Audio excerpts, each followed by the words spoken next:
은혜의식을 가지라, 은혜의식을 가지라 라는 제목으로 하나님 말씀 전하겠습니다.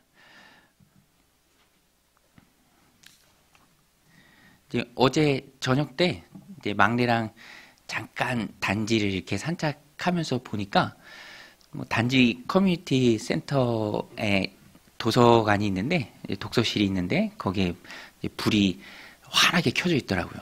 10시 정도 된 시간인데도 늦게까지 아이들이 이제 공부하는 거죠.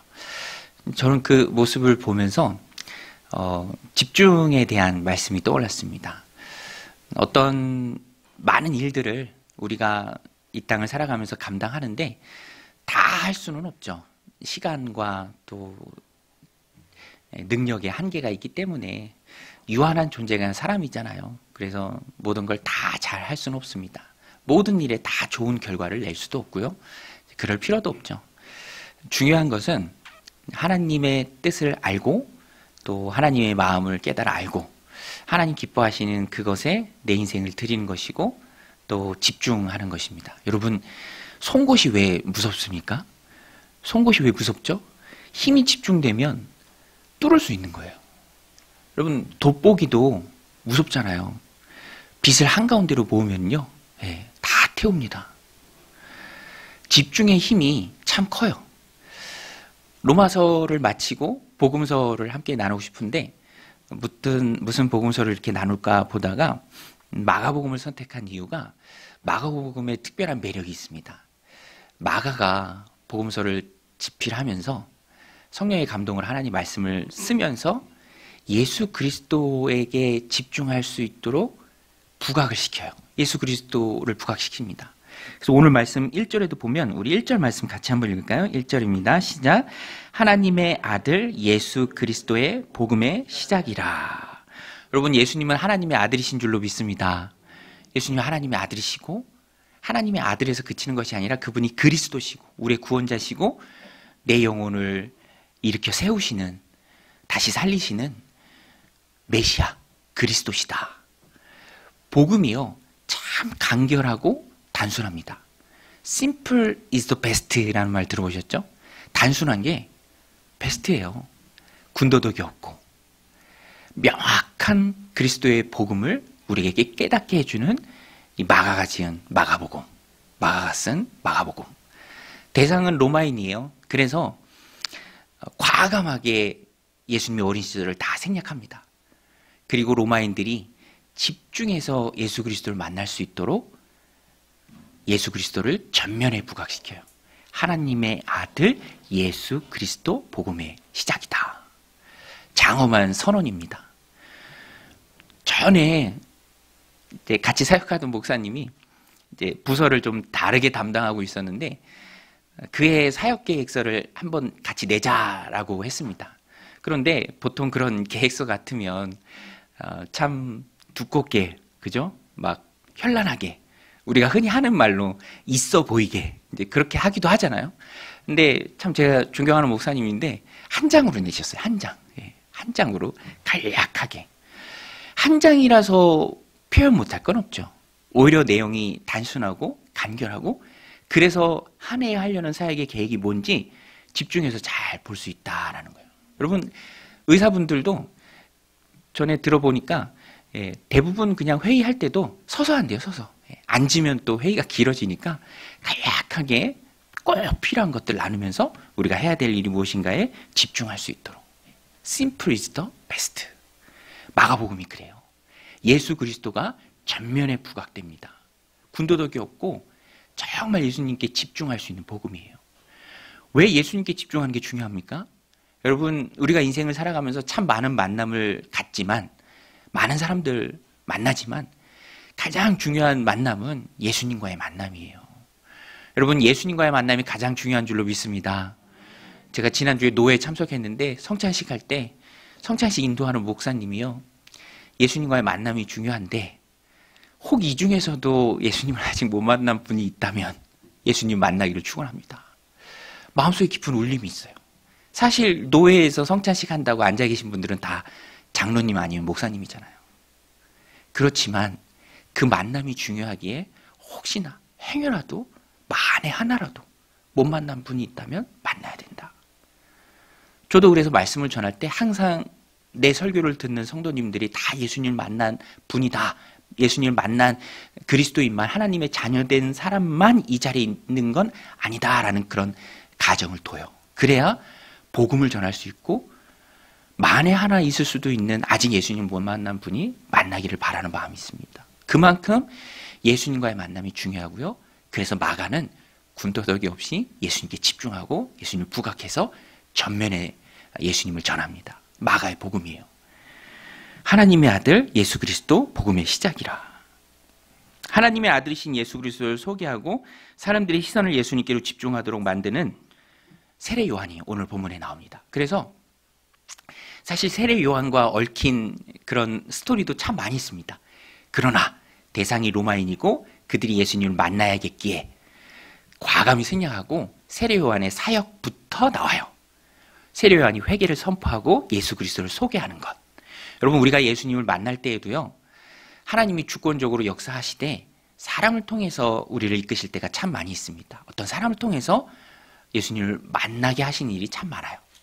그리고 오늘 우리가 본문에서 세례 요한과 같은 역할을 맡은 사람들이에요. 왜냐하면 세례 요한은 구약의 엘리야와의 연장선상에 있는 선지자입니다. 구약의 마지막 선지자죠.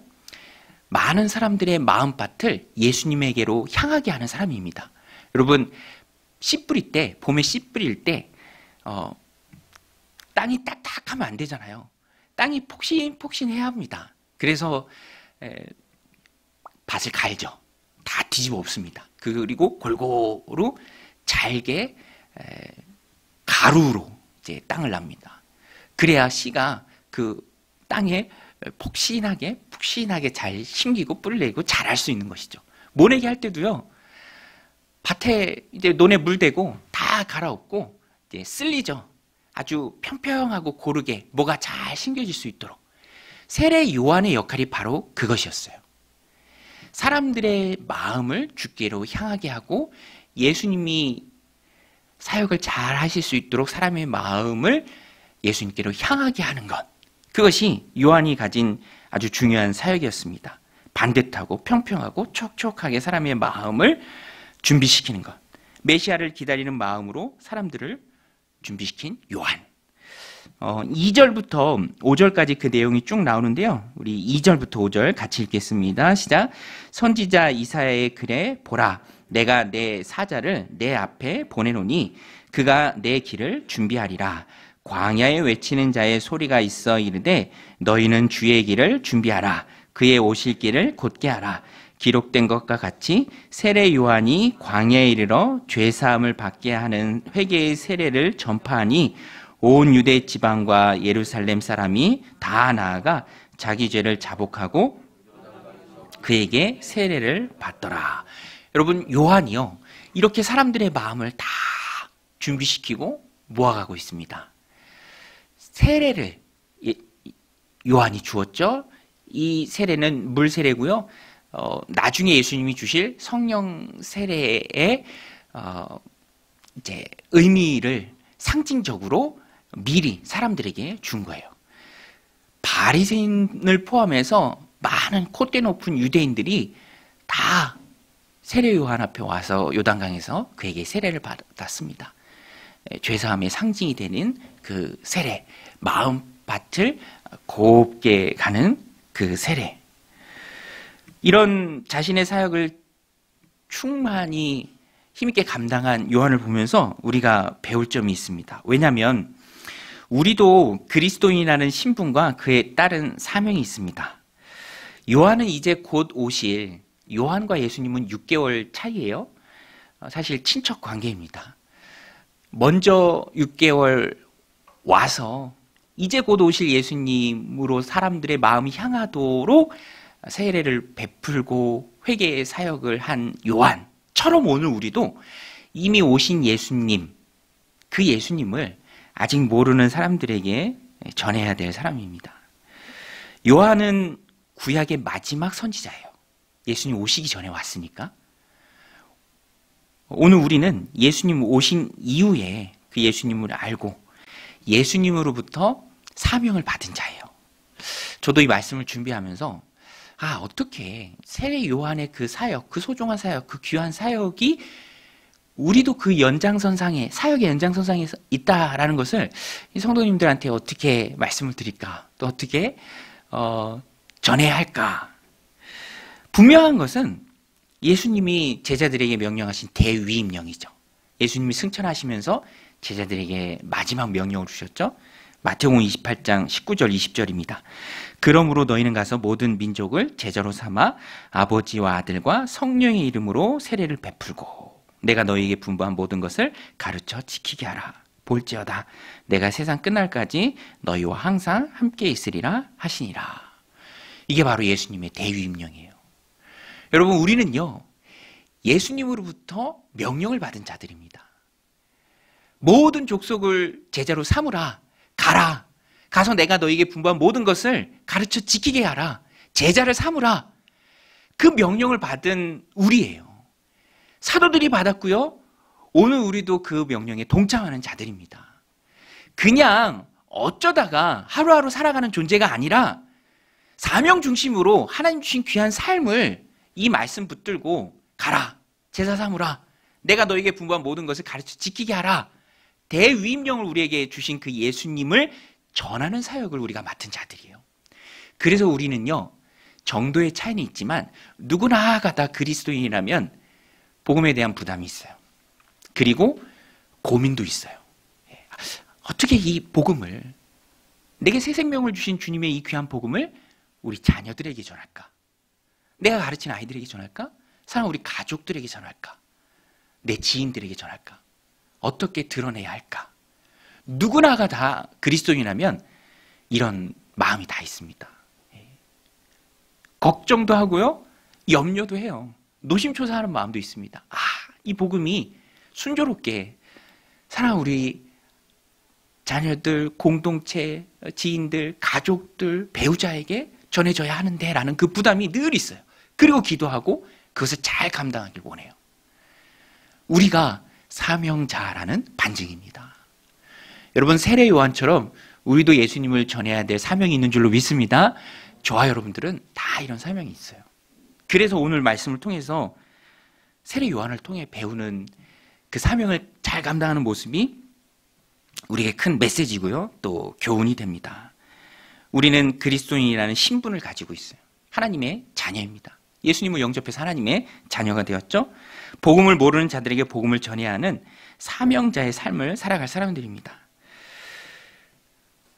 우리가 그러한 삶을 살 때 오늘 세례 요한을 통해서 깨닫는 게 있는데요, 제가 두 가지만 말씀드리겠습니다. 두 가지. 첫 번째는요, 세례 요한은 자기 신분에 충실했어요.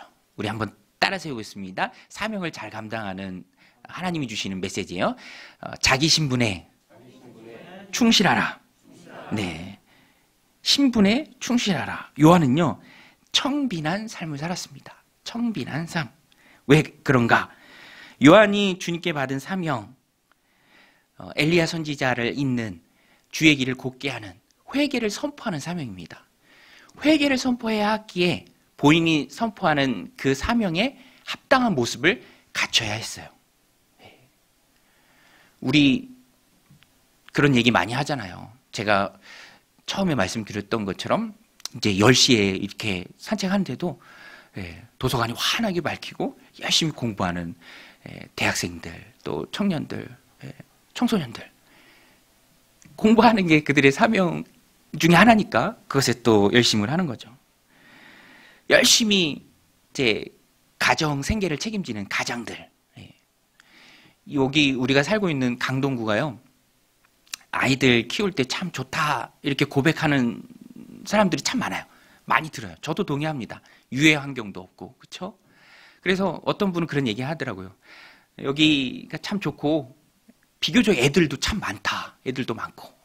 그래서 하는 말이 아빠만 고생하면 가족이 참 좋다. 아빠만 출퇴근하느라고 열심히 고생하면 온 가족은 참 좋은 거예요. 근데 그런 것들을 감수하는 것도 가장으로서의 사명, 또 책임감이죠. 세례 요한도 당시에 세례 요한이 받아서 세례 요한만 감당해야 하고 세례 요한이 할 수 있고 세례 요한이 해 주어야 하는 예수님 오시는 그리스도 대신 예수님의 그 길을 6개월 앞서서 사람들의 마음을 평탄하게 하는, 회개로 그들의 마음을 정결케 하는, 정말 마음밭을 폭신하게 갈아서 주님의 말씀의 씨앗이 잘 심겨져서 뿌리 내리고 줄기가 자라 열매 맺을 수 있도록 사람들의 시선을 주님께로 향하게 하는 그 일을 하는 그 중심에 너무너무 중요한 사명에, 회개를 선포하는 그 사명에 요한의 삶이 중요하다라는 거예요. 요한의 신분이 중요하기에 그 신분에 걸맞는, 딱 맞는, 전하는 메시지와 전혀 모순이 없는 충실한 삶이 뒷받침돼야 된다라는 거예요. 요한이 그걸 했습니다. 그래서 그렇게 콧대 높은 바리새인들 포함해서 예루살렘과 유대에 있는 많은 사람들이 요한 앞에 와서 세례를 받았어요. 머리를 조아렸습니다. 요한의 말에 감동한 것이 아니라 요한의 삶이에요. 여러분, 요한이 어떻게 살았습니까? 광야에 거했대요. 광야. 이것은 문자적인 광야이기도 하고요. 또 그의 심령, 또 광야가 교회가 시작되는 곳이잖아요. 주님만 의지해야 되는 곳입니다. 그런 의미적인 부분도 있고요. 또 낙타털로 만든 옷을 입었습니다. 낙타털로 만든 옷을 입었고요. 음식은 메뚜기와 석청이었습니다. 메뚜기는, 저는 그 세대는 아니에요. 저보다 더 윗세대는 메뚜기도 드셨다고 그러더라고요. 그거 어떻게 먹는지 모르겠어요. 근데 단백질이 부족한, 예수님 당시에도 그랬습니다. 단백질 섭취할 수 있는, 먹을 수 있는 식용 곤충이에요. 그러나 가난한 자들이 먹는 거죠. 그리고 석청, 야생꿀입니다. 야생꿀. 그래서 포도주를 대신하는 역할을 했어요. 요한이 그렇게 살았습니다. 광야에 거하고 낙타털로 만든 옷을 입고 야생꿀을 먹고 또 메뚜기 잡아먹고 광야에 거하면서 청빈한 삶을 살았습니다. 우리 6절 말씀인데요. 6절 같이 한번 읽겠습니다. 시작. 요한은 낙타털 옷을 입고 허리에 가죽띠를 띠고 메뚜기와 석청을 먹었더라. 물론 세례 요한이 이렇게 산 것은 그가 금욕주의를 실천하는 유대인 3대 분파 중 에세네파가 있습니다. 에세네파. 사회 동굴 같은 곳에 모여서 공동체 생활을 했던 극단적 금욕주의자들, 공동체주의자들이에요. 그리고 바리새파는 우리가 잘 아는 것처럼 예수님 당시에 있었던 사람이죠. 또 율법을 중요시하고 거기에 따르는 수백 가지의 조항들을 만들어낸 사람들. 출발은 좋았지만 오히려 그 율법의 전통이 그들에게 우상이 되었죠. 예수님과 많이 부딪혔습니다. 또 한 분파가 사두개파. 다윗 당시 사독 제사장의 후예들로서 성전을 중심으로 한 기득권층이었습니다. 그래서 또 예수님이 성전을 정화하실 때 대상이 바로 사두개파였어요. 그리고 에센파. 아마 이 사도 요한이 에센파에 속했던 것 같아요. 그리고 한정된 그 시기에 중요하게 하나님의 사명을 맡았기 때문에 그 한정된 시간 안에 이런 극도의 이제 금욕주의적 삶을 요한이 살았던 것으로 봅니다. 그런데 그것보다 더 중요한 이유는 자기가 받은 사명, 회개를 선포하는 거예요. 회개하라. 그러기에 자기 스스로도 그 선포하는 사명에 걸맞는 삶을 살아야 해요. 그래서 사명자인 세례 요한은 자신이 전하는 사명에 맞도록 내용에 걸맞는 그런 삶을 스스로 살고자 했기에 스스로 이렇게 광야에 거하며 낙타털 옷을 입고 가죽띠를 메고 또 메뚜기와 석청을 먹으면서 사명을 전했습니다. 나는 자연인이다에 나오는 사람들 계시잖아요. 저는 잘 못 보는데 이제 그 중년의 남성분들이 되게 좋아하시더라고요. 근데 이렇게 보면은 얘기 듣고 그러면은 다 그렇게 산속에 들어가서 살 수밖에 없는 그런 개인적인 사정이 있죠. 그런데 요한은 그렇지 않았습니다. 사명을 위해서 스스로 금욕적 삶을 산 거예요. 청빈한 삶을 산 겁니다. 광야의 청빈한 생활을 의도적으로 자신이 선택한 것입니다. 이런 모습은 우리에게도 강렬한 인상을 줍니다. 물론 세례 요한은 하나님의 구원 역사상 비상식의 특별한 역할을 맡았습니다. 그래서 세례 요한의 오늘 본문에 나오는 이런 금욕 생활을 우리가 따라할 수도 없고 따라할 필요도 없습니다. 그것은 세례 요한의 사명이에요. 그러나 우리가 강렬한 인상이 남듯이 예언자적, 금욕적 생활에 대한 그 본질적인 마음은 우리가 갖고 있어야 돼요. 세례 요한의 생활 모델을 모든 시대의 사람들에게 일반화시킬 수는 없지만 모든 시대를 살아가는 성도들과 목회자들은 이런 마음을 가지고 있어야 합니다. 근본적으로 세상을 향하여 예수 그리스도의 복음과 그 복음을 위한 회개를 촉구해야 할 사명을 가진 자들이기 때문에 그래요. 예수님의 대위임령을 받은 사람들이기 때문에 이런 마음을 가지고 있어야 합니다. 그것이 사명의 연장선상에 서 있는 사명자의 삶입니다. 금욕적 예언자 정신, 그 본질, 그것을 가지고 이 시대를 살아가는 우리가 바로 세례 요한의 사명의 연장선상에 있는 주님의 대위임령을 받은 사명자들이에요. 이렇게 살 필요는 없지만 이런 마음을 가지고 있어야 돼요. 전하는 메시지와 내 삶의 모순이 없어야 합니다. 세 겹줄 기도에 마치고 참 좋았다라는 그런 성도님들의 고백이 많아요. 힘들었지만 좋았다. 힘들죠. 밤에 일찍 자야 되고요. 약속도 줄여야 되고요. 또 아침에 힘든 몸을 이끌고 또 일어나야 합니다. 이게 쉬운 게 아니에요. 그러니까 금욕적 삶이죠. 욕구를 제한하는 것. 해보면서 또 하나님 주시는 은혜가 있습니다. 바쁜 현대인들이 늘 하기는 어렵지만 그래도 집중해서 어느 시기에 그 한 토막을 주님 앞에 드릴 때 희생이 담긴 그 기도의 시간을 통해서 거기에 나온다는 그 마음 자체가 금욕적 예언자 정신을 내 삶에 녹여내는 것이죠. 모든 것이 가하나 다 유익한 것은 아닙니다. 우리는 주님의 대위임령을 받은 사명자라는 사실을 기억해야 돼요. 내가 그 마음을 가지고 세례 요한처럼 내가 전하는 메시지와 내 삶이 동일해야 한다. 회개를 선포하니 그에 합당한 삶이 내게 나와야 하고 보여져야 한다. 그럴 때 그 사역에 힘이 있다. 이 마음을 가지고 우리가 살아가야 돼요. 복음을 전하는 힘이 삶에서 나오는 것이죠. 메시지도 중요하지만 메신저도 중요해요. 우리는 주님의 말씀을 담는 깨끗한 그릇이 되어야 합니다. 수요예배 때 모세의 소명을 다루었는데요. 하나님께서 모세에게 사명을 주시죠. 사명 받고 모세가 이스라엘 백성들을 출애굽시키기 위해 애굽을 향해 떠납니다. 온 가족이 떠나요. 장인에게 하직 인사하고 다 준비해서 떠납니다.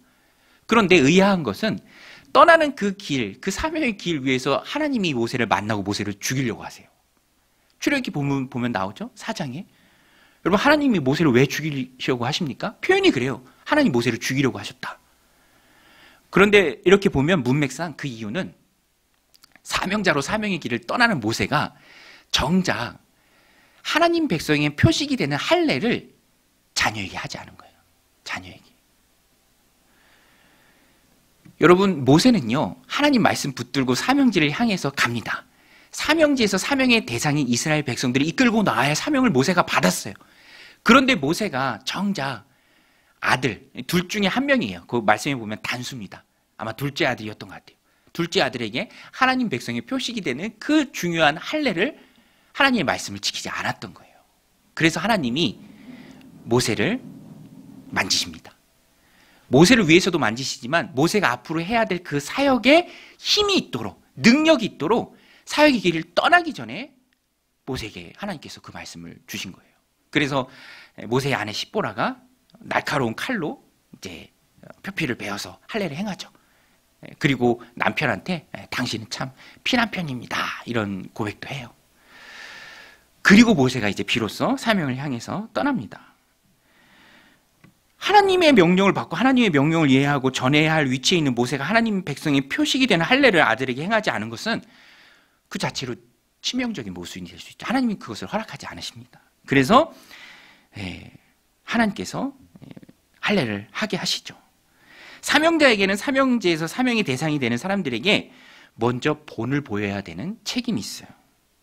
여러분, 사역은 말이 아니라 삶입니다. 세례 요한의 메시지에 유대와 예루살렘에 사는 많은 사람들, 아까 말씀드린 것처럼 거기엔 바리새인들도 껴있어요. 콧대 높은 바리새인들도 다 나와서 그 말씀에 복종하고 세례를 받았습니다. 어디서 그런 힘이 나왔을까요? 저는 말씀을 보면서 사명에 충실한, 신분에 충실한 세례 요한의 삶이 그것을 가능하게 했다라고 생각합니다. 모순이 없어요. 말과 삶이 일치합니다. 청빈한 삶을 광야에서 살았죠. 여러분 잊지 마십시오. 삶으로 가르친 것만 남습니다. 말이 아니라 삶이에요. 제가 이 말씀 준비하면서 예전에 제 신대원 다닐 때 개강할 때 수련회 하잖아요. 목사님이 오셨는데 그 목사님 본인 경험을 이렇게 말씀해 주시더라고요. 목사님이 교수 사역을 할 때 시험을 보는데 신학생 2명이 컨닝을 했나 봐요. 신학생도 컨닝해요, 그죠? 컨닝을 하다 그것도 잘하면 모르겠는데 걸렸대, 둘이. 걸려서 나오라 그래서 0점 처리한 거예요. 교수님들이 또 무서워요. 0점 처리. 근데 이제 교수님 찾아간 거죠. 학생 둘이. 근데 둘이 찾아왔는데 둘 중에 한 명은 잘못했습니다. 용서해 주세요. 집에는 아이들이 있고 사모님이 있고 그런 얘기 하면서. 근데 그 한 명은 전혀 태도가 좀 다르대요. 약간 억울한 듯한 막 표정을 짓고 삐딱하게 서 있고 재수없게 걸렸네 막 그런 표정을 짓고 있다라는 거죠. 안 된다. 돌아가라. 해줄 마음 없어. 돌아가. 근데 그 좀 삐딱했던 학생이 선을 넘은 거야. 교수님한테 이렇게 얘기한 거예요. 아니 교수님 너무하신 거 아닙니까? 교수님 학생 때 컨닝 해본 적 없습니까? 이렇게 얘기한 거예요. 교수님이 우리 개강수련 때 말씀해 주셨는데 저는 그 말씀 듣고 웃기기도 했지만 마음에 깊이 새겨지더라고요. 교수님 그랬대요. 너 같은 녀석을 내가 언젠가 만날 줄 알고 안 했다. 허리를 꼬집으면서 안 했다. 이를 악물고 안 했다. 한 번도 안 했습니까? 한 번도 안 했다. 정말 안 했습니까? 정말 안 했다. 돌아가라. 그쵸? 물론 제가 예를 말씀드린 겁니다. 예. 그런데 하나님 말씀의 힘은 말이 아니라 삶이에요. 말과 삶이 일치하지 않으면 그것은 모순입니다. 그리스도인들이 그것을 늘 깊이 있게 생각을 해야 돼요. 저도 목회자가 가본 만큼만 교인들이 간다 이런 말들을 해요. 근데 저는 동의하지는 않습니다.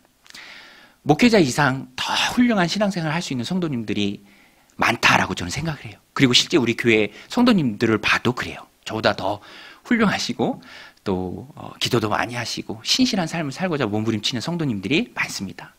그럼에도 불구하고 이 말, 목회자가 가본 만큼만 교인들이 간다. 성장하는 만큼만 성장한다라는 말이 저한테 부담으로 다가오긴 해요. 왜냐하면 내가 나보다 훨씬 더 주님 앞에 갔을 때 칭찬받고 상 받는 교인 성도님들을 세워드리는 게 저의 사명이다라고 생각하거든요. 그러니까 내가 성장해야 되고 내가 영적으로 깊어져야 되고 내가 더 길 터주고 이끌고 세워줄 수 있는 사람이 되어야 한다. 영적인 전쟁이 항상 선봉의 성계 나다라는 그런 마음은 늘 가지고 있어요. 그래서 그 중심에 내가 말하는 것과 내 행동과 내 삶이 일치해야 된다라는 부담을 늘 가지고 있습니다. 오늘 요한 보십시오. 자신이 먼저 수고하고 자신이 먼저 애쓰고 자신이 먼저 광야에서 깊어지고 청빈한 삶을 실천하고 그랬을 때 회개하라는 그 말씀이 사람들 심령에 박히는 거예요. 그리고 모든 군인들, 로마 군인들 할 것 없이 바리새인들 할 것 없이 다 그 앞에 무릎 꿇고 세례를 받습니다. 삶에서 나오는 힘이죠. 여러분 자식이 부모를 존경해야 하는 이유가 뭡니까? 자녀가 왜 부모를 존경해야죠? 자녀를 위해 부모가 희생했기 때문에 그래요. 마음에 품고 위해서 기도하고 아플 때 열 체크하고 잠잘 거 못하면서 먹고 싶은 거 못 입으면서 못 먹고 못 입으면서 자녀에게 다 돌렸기 때문에 그래서 그 희생을 알기에 자녀들이 순종합니다. 여러분 말이 쉽습니까? 행동이 쉽습니까? 말이 쉽죠. 그런데 힘은 행동에서 나와요. 삶에서 나옵니다. 저 어렸을 때 우리 집에서 어머니가 할머니 모셨어요. 이제 시어머니를 모시고 산 거죠, 저희 어머니가. 근데 가끔 자주 이제 결혼 안 한 고모가 오세요. 그러면 우리 어머니의 수고와 희생을 알기에 항상 깍듯이 대하는 모습을 제가 어렸을 때부터 봤습니다. 그렇죠. 가끔 와서 말동무 해주는 딸보다 매일 같이 지내면서 섬기는, 희생하는 며느리의 수고가 더 숭고한 것이죠. 삶에서 존경이 나옵니다. 리스펙트하는 것은 삶이죠. 오늘 요한은 자신의 소명의 내용과 걸맞는 삶을 충실히 살았습니다. 그것이 좋은 증인되는 비결이에요. 사명을 잘 감당하는 비결입니다. 신분에 충실하라. 거기서 힘이 나옵니다. 여러분, 세례 요한을 기억하세요. 그는 회개를 외쳤고 그 외침에 걸맞는 삶을 살아냈습니다. 삶입니다. 예수님께서도 열매로 그 사람을 안다라고 말씀하셨죠. 자녀에게, 가족에게, 또 사랑하는 지인들에게 그리스도의 만남을 주선하는 것이 우리의 사명인데, 하나님 주신 귀한 무기는 말씀에 합당한 우리의 삶입니다. 부르심에 합당한 우리의 삶이에요. 그 삶 앞에 모두 무릎 꿇을 줄로 믿습니다. 삶으로 하나님께 영광 돌리는 은혜의 종들이 다 되시길 바랍니다. 두 번째는, 전하는 것은 내가 하지만 주목받아야 할 분은 주님이시다. 우리 한번 따라서 해볼게요. 모든 영광 주님께. 여러분, 주님만 모든 영광을 받아야 될 줄로 믿습니다. 여러분, 삶이 받쳐줘요. 많은 사람들이 자신에게 구름대처럼 몰려옵니다. 그때 조심해야 될 것이 교만이에요. 교만이에요. 제가 안양에서 신앙생활 할 때 목사님 어머니가 계셨는데, 담임 목사님 어머니가 계셨는데, 그때 연세가 거의 90에 가까우셨어요. 90 되셨나? 정확히 기억은 안 나는데, 어떤 기도원에서 그 원장 목사님 기도로 눈이 나았어요. 눈이. 그래서 그 90세 되신 할머니가 신문을 깨알같이 작은 글씨도 다 읽으세요. 신문을 이렇게 안경 안 쓰시고 돋보기 안 쓰시고. 너무 놀랍죠. 근데 그런 치유사역에 귀하게 쓰임 받았던 그 기도원의 그 원장 목사님도 어느 순간 교만해지시는 거예요. 참 그게 딜레마인 것 같아요. 그런데 오늘 우리가 요한을 통해서 배우는 것은, 많은 사람들이 구름대처럼 찾아옵니다. 귀하게 여겨요. 그 앞에 머리를 조아립니다. 세례를 받아요. 추앙합니다. 그러나 요한은 겸손해요. 주님의 영광을 가로채지 않습니다. 모든 영광을 주님께 돌리라. 겸손하라. 주님의 대위임령을 받은 사명자인 우리가 꼭 기억해야 될 요한을 통해서 배우는 교훈이에요. 우리 7절 말씀 같이 읽겠습니다. 7절 시작. 그가 전파하여 이르되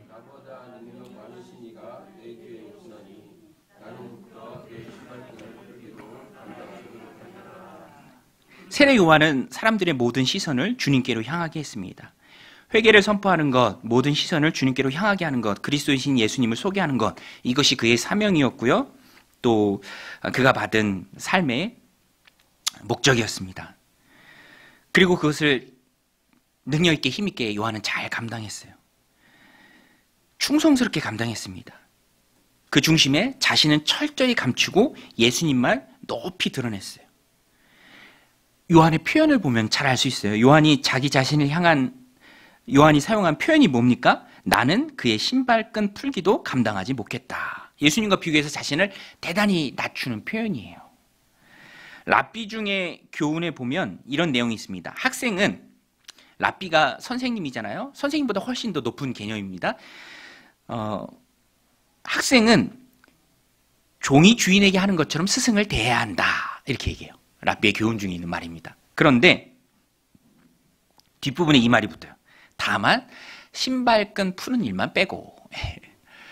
그만큼 당시에 아주 낮은 종들 중에서도 막내가 하는 일이 신발끈 풀고 그 발 닦이는 일이에요. 그런데 우리 주님께서 그 일을 하셨던 거죠. 우리 세족식 했잖아요. 여기서도 요한이 말합니다. 그 낮고 천한 일인데 자신은 그 일조차도, 주님에 대해서 그 일조차도 하기에 부족한 자다라고 예수님과 자신을 비교하면서 자신을 한없이 낮추고 반대로 예수님을 한없이 높이는 겁니다. 자신은 그런 일조차 할 수 없는 낮은 자다. 여러분, 이게 너무 귀해요. 왜냐하면 모든 시선이 지금 세례 요한께로 향했습니다. 많은 사람들이 요한 앞에 와서 머리를 조아리고 세례를 받는 그 상황 속에서 요한이 이렇게 한 거예요. 주목받고 추앙하고 띄워주고 얼마든지. 그 악한 이단들 보세요. 조금만 사람들이 추앙해도 언제 그랬냐는 듯 사기꾼으로 돌변해서 온갖 악한 짓들은 다 하잖아요. 세례 요한은 정말로 많은 사람들이 그를 추앙했지만 동요하지 않았습니다. 여러분, 성도는 언제나 주님만 높여야 합니다. 그것이 마땅합니다. 사람이 하는 일은 지극히 작은 일이에요. 아무리 대단해 보일지라도 사람이 하는 것이 아닙니다. 주님께서 하시는 것이죠. 지금 요한이 감당하는 이 사역도 주님이 힘주셨고 하나님이 능력을 베풀어 주셨기 때문에 그가 길을 예비하는 사명자로 섰기 때문에 그 일을 하는 것이지, 그가 대단하고 그가 탁월하고 그가 뛰어나서 이렇게 하는 것이 아니에요. 주님이 하시는 것입니다. 주님이. 아무리 대단해 보이라 할지라도 사람의 능력이 아니라 하나님이 베푸신 은혜입니다. 겸손이 은혜를 아는 거예요. 내가 한 것이 아니다, 주님의 은혜다. 예전에 이찬수 목사님이 사랑교회 청소년 사역할 때 그런 고백을 하셨어요. 이제 사역이 막 주목받고 부서가 부흥하니까 막 칭찬도 듣고 여기저기서 부르고, 그때 목사님 그렇게 얘기하시더라고. 불편합니다. 이거 내가 하는 거 아닙니다. 오카노 목사님의 영성과 그 탁월한 지도력, 또 그런 리더십 하에 사람들이 오는 것이고, 오면서 청소년 자녀들에게 너희들은 절로 들어가라 해서 다 우리 부서로 온 거지 저는 아무것도 안 했습니다라고 굉장히 겸손하게 또 솔직한 고백을 하실 때 참 마음에 와닿았습니다. 그렇죠. 하나님이 하신 것이죠. 여러분, 하나님이 우리의 인생을 이끌으시고 세워주시는 줄로 믿습니다. 다 하나님이 하신 것인 줄로 믿습니다. 그래서 우리는 자랑할 게 없어요. 내세울 게 없어요. 세례 요한도 이것에 철저했습니다. 내 뒤에 오시는 이가 바로 그리스도다. 나는 그리스도가 아니다. 나는 물로 성령을 주시지만 내 뒤에 오시는 이는 성령으로 세례를 주실 것이다. 나는 그분의 막내 종이 가장 비천한 종이 신발끈을 푸는데 나는 주님의 신발끈을 풀기에도 부족한 자다. 자기를 한없이 낮추고 모든 영광을 주님께 돌립니다. 나는 예고편에 지나지 않는다. 주님이 바로 본편이시다. 모든 영광은 주님이 받으셔야 합니다. 그것이 사명자로서의 우리의 삶의 바른 고백이에요. 바울도 이 고백을 했죠. 나의 나된 것은 오로지 주의 은혜다. 고린도전서 15장 9절 10절에 보면 나는 사도 중에 가장 작은 자라. 나는 하나님의 교회를 박해하였으므로 사도라 칭함 받기를 감당하지 못할 자니라. 그러나 내가 나 된 것은 하나님의 은혜로 된 것이니 내게 주신 그의 은혜가 헛되지 아니하여 내가 모든 사도보다 더 많이 수고하였으나 내가 한 것이 아니요 오직 나와 함께 하신 하나님의 은혜로라. 하나님의 은혜로라. 나의 나 된 것은 오로지 하나님의 은혜다. 나의 공로로 되어진 것이 하나도 없도다. 여러분, 겸손하여 하나님께 쓰임받는 능력의 종이 되고 싶으십니까? 그러면 우리가 겸손해야 돼요. 은혜의식이 있어야 됩니다. 만들어낸 겸손이 아니요 정말로 하나님의 은혜임을 믿고 고백하고 깨닫고 그래서 하나님께만 영광 돌리는 삶이에요. 그거 하나님의 은혜다. 그런 유명한 간증 있잖아요. 하나님이 하셨어요. 하나님이 하셨어요. 여러분, 주목받고 또 칭찬받은 일 하시고 사람들이 높이실 때 그렇게 얘기하면 됩니다. 하나님이 하셨어요. 하나님이 하셨어요. 여러분, 하나님이 하시는 줄로 믿습니다. 다 하나님의 은혜예요. 모든 영광은 하나님께. 멸시천되는 내가, 영광은 주님께.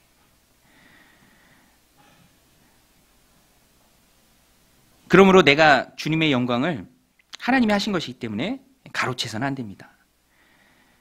제가 주님께만 영광을 돌려야 한다라고 말씀을 드릴 때 항상 생각나는 우스갯소리가 있는데 약간 블랙 유머 같은 거예요. 천국의 성도님들이 입성할 때마다 주님께서 기뻐 맞이해 주시는 거예요. 기뻐 맞이해 주시는 거예요. 왔냐, 고생했다, 수고했다. 앉아 계시던 하늘 보좌에서 벌떡 일어나셔서 벗은발로 나가서 안아주시고 이쪽으로 들어가라 이렇게 안내해 주시고, 성도들 한 명 한 명이 올 때마다 다 그렇게 하십니다. 그러다가 이제 목사님 한 분이 들어오시더래요. 목사님. 성도들 이제 안녕하시고 목사님 한 분이 들어오는 거예요. 근데 예수님 반응에 온도차가 있어요. 성도님들 오실 때는 벌떡 자리에서 일어나시더니 이번엔 그냥 앉아서 맞이하는 겁니다. 그래 왔니? 그래 고생했다. 이쪽으로 들어가면 된다. 주님 옆에 있던 천사가 의아해서 물었대요. 아니 주님, 아까 성도님들 오실 때는 그렇게 뜨겁게 맞아주시더니 이번에는 왜 그냥 앉아 계십니까? 목사가 왔는데 왜 앉아 계십니까? 예수님이 그렇게 말씀하시더래요. 쟤들은 내가 일어서면 내 자리에 앉거든. 내가 자리 안 뺏기려고 안 일어난 거야. 뺏길까봐. 이제 목회자 스스로 자신을 돌아보게 하는 그런 이야기입니다. 이런 이야기가 생길 정도로 주님이 받으셔야 될 영광이 사람 앞에 머무는 일이 얼마나 많이 있습니까? 여러분, 멸시천대는 내가 받고 영광은 주님께 돌리는 것이 사역자의 마땅한 모습인 줄로 믿습니다. 그리고 오늘 우리는 사역자입니다. 주님의 대위임령을 받은 가라, 가서 제자 삼으라. 여러분, 주님은 영광을 나누어 가지시는 분이 아니십니다. 영광을 독점하기 원하시는 분이에요. 주님이 영광 받으셔야 될 것은 마땅한 일입니다. 우리는 무익한 종입니다. 종은 당연히 해야 할 일을 할 뿐입니다. 은근히 기대해서도 안 돼요. 주님이 영광 받으셨으면 그걸로 만족한 거예요. 세례 요한이 나중에 뭐라고 고백합니까? 나는 신랑 옆에 있는 들러리다. 신랑이 신부를 맞이할 때 영광 받는 모습을 보는 것 그 자체로 나는 기쁘다. 오직 모든 영광은 주님께. 지난주에 노회를 참석하고 느낀 게 감사함이에요. 저는 노회를 참석하고 감사할 일이 생길 줄은 몰랐어요. 근데 노회 끝나고 이제 시찰별로, 시찰이 이제 우리 교회가 속한 시찰 여러 교회가 있는데 이제 몇몇이 목사님들이랑 모여서 식사를 하는데 다들 그렇게 겸손하세요. 그리고 섬김이 몸에 배고 배려하고 그런 모습들을 보면서 참 감사한 마음이 들었습니다. 시찰은 평생 가거든요. 은퇴할 때까지 봐야 될 분들이에요. 근데 이분들하고 같이 있는다라는 그 자체가 굉장히 마음의 기쁨이 되었습니다. 그런데 그 바탕에는 모든 영광은 다 주님께, 나의 나된 것은 오로지 주님의 은혜다, 이 마음이 있어요. 그러니 내세울 것 없고 자랑할 것 없습니다. 주님이 하셨는데 내가 뭘 내세웁니까? 주님이 주신 것이고 주님이 이끄신 것이고 주님이 하신 것인데, 세례 요한의 이 마음이 오늘 우리에게 있어야 합니다. 그것이 바로 은혜의식이에요. 모든 것이 은혜다. 철저히 나를 낮추고 주님을 높여야 합니다. 내가 잘난 것이 아니고 주님의 은혜예요. 부족함을 채우시는 분이 바로 주님이십니다. 요한이 고백하잖아요. 이 세례는 상징적인 것이고 내 뒤에 오신 예수님이 진짜 그리스도시고 그분이 성령으로 너에게 세례해 주실 것이다. 시선을 자신에게로 향하는 게 아니라 예수님께로 다 돌립니다. 오늘 우리가 그런 삶을 살고 그 사명자의 삶을 감당할 때 주님이 우리를 축복해 주실 줄로 믿습니다. 우리 은혜라는 찬양인데요, 우리 같이 찬양하고 또 기도하겠습니다. 내가 누려왔던 모든 것